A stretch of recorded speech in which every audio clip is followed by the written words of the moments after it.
I was inspired to take care of our coastline by my father, who founded Australian Seabird Rescue 15 years ago, and he recognised a huge problem with the human impact on coastal wildlife, especially plastics.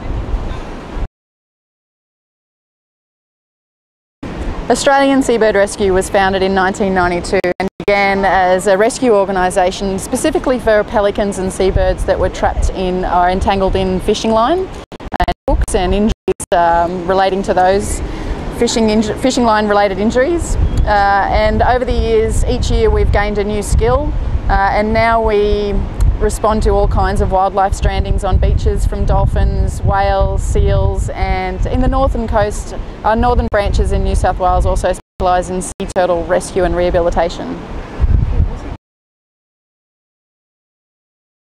What's concerning me the most about our coastline right now is the amount of plastics and marine debris that's washing up on our beaches. It's coming from our land, it's also coming from our sea. There are many sources of this plastic debris. It's affecting our wildlife and it's affecting our ecosystems. With your own eyes, you wouldn't have seen that rubbish. It's up in the mangroves, it's buried in our ecosystems, it's caught up in our environments, and most just using the beach day to day don't see the extent of the marine debris that's polluting our environment. A piece of plastic the size of your little fingernail can kill a sea turtle that could be a critically endangered species, and there's ways we can prevent this, and at the moment I don't feel we're exercising all those ways that we can. In our line of work, we are out on the water a lot and observing local populations of many different species of coastal wildlife.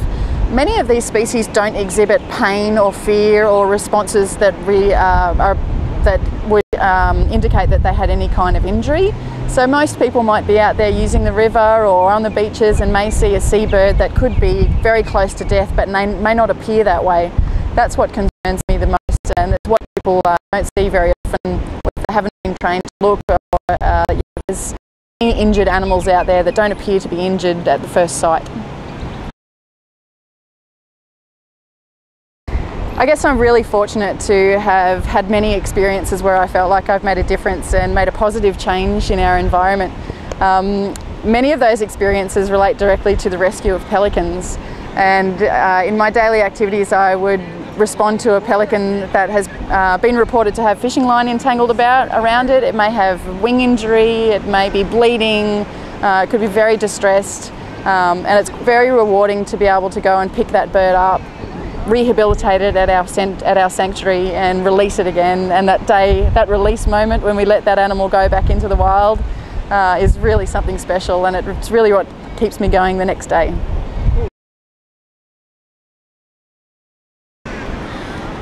Australians are definitely becoming more environmentally conscious and are seeking opportunities to make a positive difference in the environment. And I think I'd like to say to anyone out there who's at least at the slightest bit interested in taking part in protecting our wildlife and our coastlines, that there's many Coastcare groups around the country that are already actively doing this, and it's very easy to find one of them. Join up a group in your local area. Think globally about these environmental problems. The solution is in your backyard. So get involved in what's going on in your area and take a closer look at your coastline.